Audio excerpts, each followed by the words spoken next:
students, today we are going to discuss about the color of coordination complexes ਕਿ ਜਿਹੜੇ coordination complexes ਹੁੰਦੇ ਆ ਇਹ colored ਕਿਉਂ ਹੁੰਦੇ ਆ mostly coordination complexes are colored few are white also but ਜ਼ਿਆਦਾਤਰ colored ਹੁੰਦੇ ਆ ਜਿੱਦਾਂ copper ਦੇ normally blue ਹੋ ਗਏ ਨਿਕਲ ਦੇ greenish ਹੋ ਗਏ greenish blue ਹੋ ਗਏ manganese ਦਾ baby pink light pink color ਹੋ ਗਿਆ ਠੀਕ ਹੈ तो इस तरह जोड़े कॉम्पलैक्सिस होंगे आ मैटल के ट्रांजिशन मैटल्स के वो यूजअली कलर्ड होंगे आ तो इन्हों के कलर के पिछे जोड़ा रीजन आ वो वास्ते we will briefly revise crystal field splitting theory.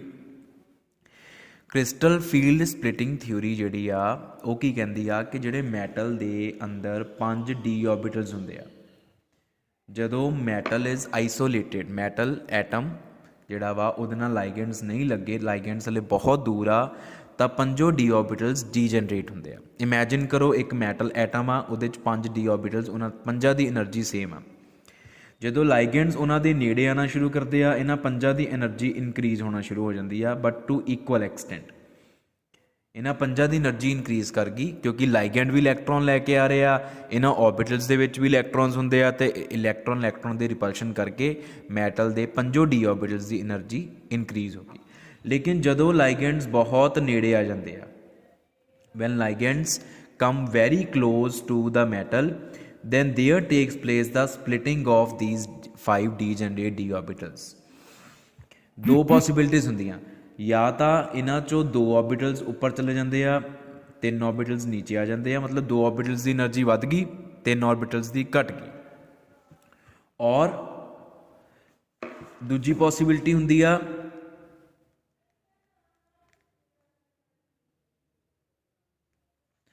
कि 3 ऑर्बिटल्स की एनर्जी वध जाती है तो 2 ऑर्बिटल्स की एनर्जी घट जाती है। दो पॉसिबिलिटीज होंगी।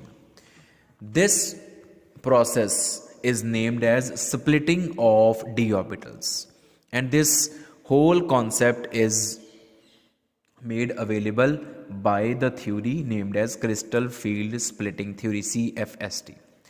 जिहड़े दो उपर गए आ ये होंगे आ DXY and dx square minus y square नीचे वाले dxy dyz एंड dzx आ भी सेम है dxy dyz dzx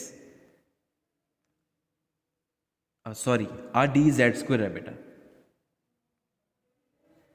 this is dz square not dxy this is also dz square dx square minus y square. This takes place for octahedral complexes. This occurs in octahedral complexes and this occurs in tetrahedral complexes. ਜਦੋਂ metal ਕੱਲੀ ਪਈ ਆ ਤਾਂ ਉਹਦੇ ਪੰਜੋ D ਆਰਬਿਟਲਸ degenerate ਹੁੰਦੇ these are degenerate d orbitals जिन्हों की energy same होंगी है। फिर जो लाइगेंड्स कम नियर या when they start approaching the metal atom the energy of all the 5 d orbitals is raised to equal extent but when ligands come very close to the metal just before the bonding there takes place the splitting of 5 degenerate d orbitals into 2 different sets. 2 set बन गए जिहड़ा 2 वाला set आ उहनूं असीं बोलदे आ EG set of orbitals ते 3 वाले नूं बोलते हैं T2G set of orbitals for octahedral complexes जो 6 लाइगेंड्स लगते हैं तो टैट्राहेड्रल कॉम्पलैक्सिस दे लई नाम सेम आ लेकिन G नहीं लिखने नाल आ है T2 set of orbitals and this is E set of orbitals G नहीं पाना पैरां च ठीक है। जिहड़ा आ वाला एनर्जी गैप आ the energy gap between EG and T2G this energy gap इनू असी लिखते हैं डेल्टा नॉट या डेल्टा ओ एनर्जी गैप का between T2G and EG set of orbitals तो इधर असी एनर्जी गैप नू लिखते हैं delta T। Delta means energy gap T for tetrahedral O for octahedral या डेल्टा नॉट आप इनू पढ़ते हैं जो भी पढ़ना। Now coming back to the topic colour of coordination complexes के कोऑर्डिनेशन कॉम्पलैक्सिस का कलर क्यों होंदा। हुण आ जिहड़ी चीज़ आ ਸਪਲਿਟਿੰਗ ਆਫ ऑर्बिटल्स या आ वाली चीज़ है जो कॉम्पलैक्स बनता ना उदों मैटल के पंजों डी ऑर्बिटल्स की एनर्जी इक्को जी नहीं रही होंगी। Valence bond theory fails to explain the colour of complexes. The colour of complexes was very successfully explain by CFST, जिहड़ा कि आपां तुहाडे इस चैप्टर दे विच BSc 2 दे इस कोऑर्डिनेशन कॉम्पलैक्सिस चैप्टर विच डिस्कस नहीं किया। +2 च आपां पढ़दे हुंदे आ CFST बारे। तो कलर ऑफ कॉम्पलैक्सिस के पिछे रीजन की आ, हुण इमैजिन करो एक मैटल एटम आ, उहदे आले दुआले लाइगेंड्स लगे आ और उहदे डी ऑर्बिटल्स स्प्लिट हो चुके आ या इस तरीके नाल या इस तरीके नाल। हुण उहदे उपर सनलाइट पै रही आ ते सनलाइट वाइट लाइट जिहड़ी आ उहदे विच 7 कलर्स हुंदे आ, VIBGYOR, violet, indigo, blue, green, yellow, orange, red. और जिहड़ा आ एनर्जी गैप आ, चाहे डेल्टा नॉट की गल करो चाहे डेल्टा टी की गल करो, this energy gap corresponds to visible radiations. हुण सूरज तो साडे तक्कर तो बहुत सारे तरह दी रेडिएशंस आ रही, x rays, gamma rays, cosmic, microwave, infrared, visible, UV। लेकिन इन्हां सारियां रेडिएशंस दे विचों जिहड़ियां रेडिएशंस दी एनर्जी इस गैप दे नाल मैच करदी आ, वो है विजिबल रेडिएशंस। तो जिहड़े इलैक्ट्रॉन्स आ थल्ले वाले ऑर्बिटल्स पे आ, इन्हां विच पए होए आ या इहदे च पए होए आ, उन्हां इलैक्ट्रॉन्स ने सनलाइट दे विचों विजिबल रेडिएशंस जिहड़ियां वा उन्हां नूं एब्जॉर्ब कर लैना, जिहड़ी सूट करदी होई। 7 कलर दियां विजिबल रेडिएशंस आ जिहदी एनर्जी इस एनर्जी दे नाल मैच कर गई। For different ligands value of delta is different. Water ligand लगे आ तो डेल्टा की वैल्यू होर होएगी, अमोनीया लग्या डेल्टा की वैल्यू होर होएगी, साइनाइड लग्या डेल्टा की वैल्यू होर होएगी। ठीक है, डिफरेंट लाइगेंड्स के लिए डेल्टा की वैल्यू अलग अलग होंगी, चाहे 6 या चाहे 4। For different ligands value of delta जिन्हों असी स्प्लिटिंग एनर्जी बोलते हैं, जिहड़ा एनर्जी गैप आ वो डिफरेंट होंदा। तो ज़्यादा आ घट आ उस हिसाब के नाल इलैक्ट्रॉन ने विजिबल रेडिएशंस दे विचों एक पर्टिकुलर रेडिएशन नूं एब्जॉर्ब करके नीचले सैट तो उपरले सैट जंप कर लिया। There takes place transition of electron from lower set of d orbitals to higher set of d orbitals by absorbing one of the 7 visible radiations. This phenomena is called DD transition phenomena. इन्हों असी DD transition phenomena बोलते हैं। Why it is called DD transition? Because transition is between one D set of orbitals to another set of d orbitals, one set of d orbitals to another set of d orbitals, इस करके DD transition। हुण visible radiations absorb कीतियां वा तो जदों electron ने वापस आना आ तो विजिबल रेडिएशंस ही एमिट कर देनिया। ठीक है, तो जेडे हुण एक ऐसा कॉम्पलैक्स आ जिहदे अंदरों विजिबल रेडिएशंस निकल रही वा, कलर्ड रेडिएशंस निकल रही, तो डेफिनेटली वो भी कलर्ड ही नज़र आएगा। तो colour of coordination complexes is due to DD transition phenomena which takes place because of absorption of visible radiations by the electrons present in lower set of d orbitals। तो इस phenomena करके ही कॉम्पलैक्सेस का colour आता है। Next colour के under आप जी चीज़ discuss कर सकते हैं वो ये आ कि colour of complex is always complementary to the colour of radiation absorbed by it. ਜਿਹੜੇ कलर की रेडिएशन कॉम्पलैक्स ने एब्जॉर्ब की आ कलर वो नहीं होएगा, वो कॉम्पलीमेंटरी होएगा। No what is this complementarity rule? तो we have a colour wheel जितों सानू कॉम्पलीमेंटैरिटी ऑफ कलर्स का पता लगता। ये असी 6 हिस्सिਆਂ ਦੇ ਵਿੱਚ इस सर्कल ਨੂੰ ਅਸੀਂ डिवाइड करते हैं इस तरीके ਦੇ ਨਾਲ। Violet, starting from violet color, upon this line is indigo color, blue, green, yellow, orange, red। जेड़ा कलर एब्जॉर्ब किया गया वा उहदे सामने वाला कलर इज कॉम्पलीमेंटरी कलर। मतलब violet colour is complementary to yellow, yellow is complementary to violet, orange is complementary to blue, blue is complementary to orange, green is complementary to red, red is complementary to green। एक colour wheel चो असी कॉम्पलीमेंटैरिटी of colours cheque कर सकते हैं। The for example, we have a complex. It is the complex of titanium TiH2O6 3 positive. TiH2O6 3 positive. ਇਹਦੇ ਵਿੱਚ titanium ਦੀ ਜਿਹੜੀ oxidation state ਆ ਉਹ +3 ਆ, ਔਰ ਟਾਈਟੇਨੀਅਮ ਦੀ ਜੇ ਮੈਂ ਗਰਾਊਂਡ ਸਟੇਟ ਕੌਨਫੀਗਰੇਸ਼ਨ ਦੀ ਗੱਲ ਕਰਾਂ, if I talk about ground state configuration of titanium, it is argon, scandium, titanium 3d2 4s2. And if I see the electronic configuration of titanium 3 positive, it will be argon 3d1. तो d orbitals ਦੇ ਵਿੱਚ ਇੱਕ electron ਆ, ਇੱਥੇ ਇੱਕ electron ਆ, here is only one electron, ਇੱਥੇ ਵੀ ਇੱਕ ਇਲੈਕਟ੍ਰੋਨ, तो एक ਇਲੈਕਟ੍ਰੋਨ ਫਿਰ ਇੱਥੇ ਚਲਾ ਜਾਏਗਾ। ਜਦੋਂ ਸਪਲਿਟਿੰਗ ਹੋ ਜਾਣੀ ਹੈ ਨਾ, ਤਾਂ ਇੱਕ ਇਲੈਕਟ੍ਰੋਨ ਆ ਇੱਥੇ, ਉਸ ਇੱਕ ਇਲੈਕਟ੍ਰੋਨ ਨੂੰ ਪਹਿਲਾਂ ਥੱਲੇ ਵਾਲੇ ਆਰਬਿਟਲਸ ਭਰਨੇ ਹੁੰਦੇ ਆ, ਫਿਰ ਉੱਪਰ ਵਾਲੇ ਆਰਬਿਟਲਸ ਭਰਨੇ ਹੁੰਦੇ ਆ ਸੀ। ਤਾਂ ਇੱਕ ਇਲੈਕਟ੍ਰੋਨ ਪਹਿਲਾਂ ਇੱਥੇ ਆ ਜਾਏਗਾ, here will come one electron, T2g1 Eg0 will be the configuration of this complex. ਇਸ ਕੰਪਲੈਕਸ ਦੀ ਇਲੈਕਟ੍ਰੋਨਿਕ ਕੌਨਫੀਗਰੇਸ਼ਨ ਕੀ ਆ? T2g1 Eg0। ਇਹ ਸਾਰੀਆਂ ਚੀਜ਼ਾਂ ਆਪਾਂ ਫਾਈਨਲ ਈਅਰ ਦੇ ਵਿੱਚ ਵੀ ਪੜ੍ਹਾਂਗੇ ਕਿ ਇਲੈਕਟ੍ਰੋਨਿਕ ਕੌਨਫੀਗਰੇਸ਼ਨ ਕਿੱਦਾਂ ਲਿਖੀ ਦੀ ਆ ਅਸੀਂ, ਆਹ ਵਾਲੀ ਜਿਹੜੀ ਹੁੰਦੀ ਆ। तो for the time being you just observe that only one electron is here which is filled in dxy or dyz or dzx, क्योंकि ਤਿੰਨਾਂ ਦੀ એનર્ਜੀ ਸੇਮ ਆ, ਜਿੱਚ ਮਰਜ਼ੀ ਭਰ ਦਿਓ।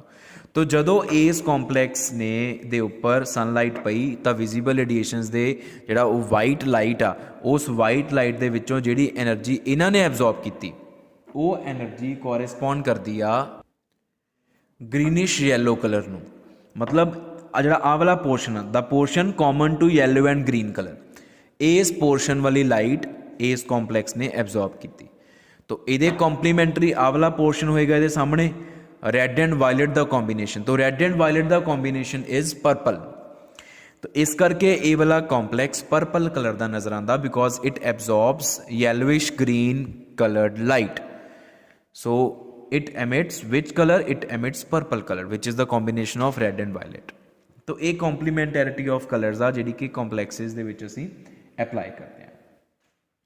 Moreover, हुण अगर असीं आ डेल्टा नॉट दी या डेल्टा टी दी वैल्यू कढनी होवे, मतलब असीं देखना होवे कि जिहड़ा इलैक्ट्रॉन नीचों उपर जा रहा वो कितनी एनर्जी एब्जॉर्ब करके जा रहा। तो देखो अगर इलैक्ट्रॉन इत्थों इत्थे जा रहा तो इन्नी एनर्जी एब्जॉर्ब करेगा वो, this much amount of energy, and this much amount of energy is delta naught, or in this case this much amount of energy is delta t. So how we can calculate the energy absorbed?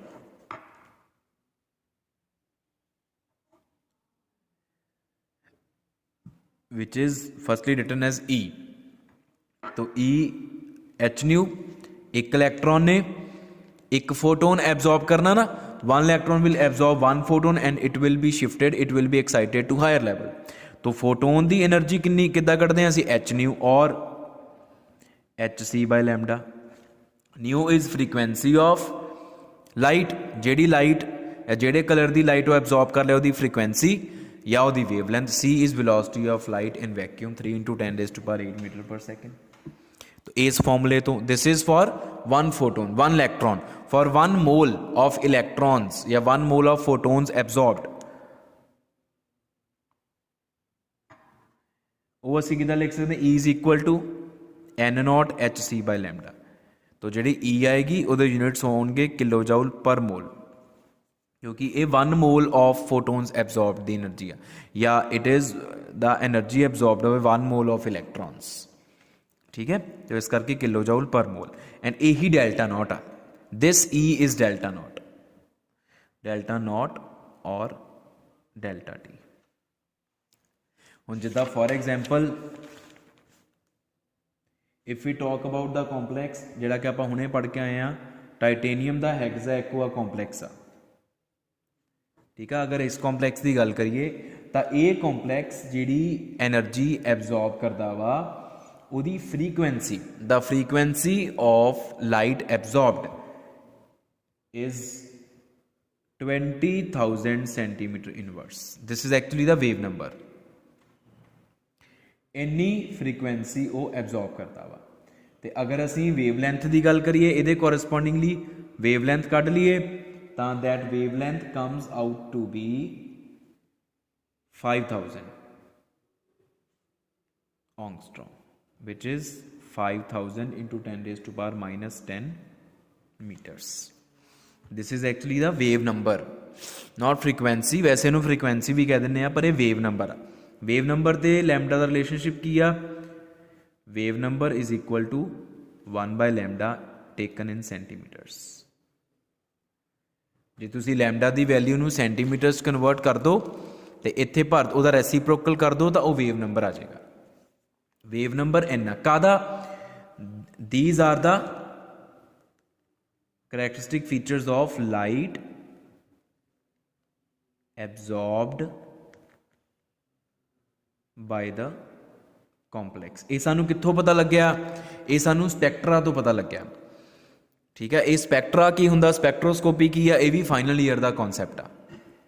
From spectra ਵੀ ਓਬਜ਼ਰਵਡ ਕਿ ਜਿਹੜੀ light ਜਾਂ ਜਿਹੜੀ radiation ਇਹਨੇ absorb ਕੀਤੀ ਆ ਉਹਦੀ wave number ਇੰਨਾ ਹੈ, ਤੇ ਉਹਦੇ ਵੇਵ ਨੰਬਰ ਤੋਂ ਮੁੜ ਕੇ ਅਸੀਂ ਲੈਮਡਾ ਕੱਢ ਲਿਆ, ਉਹ ਇੰਨਾ ਆ।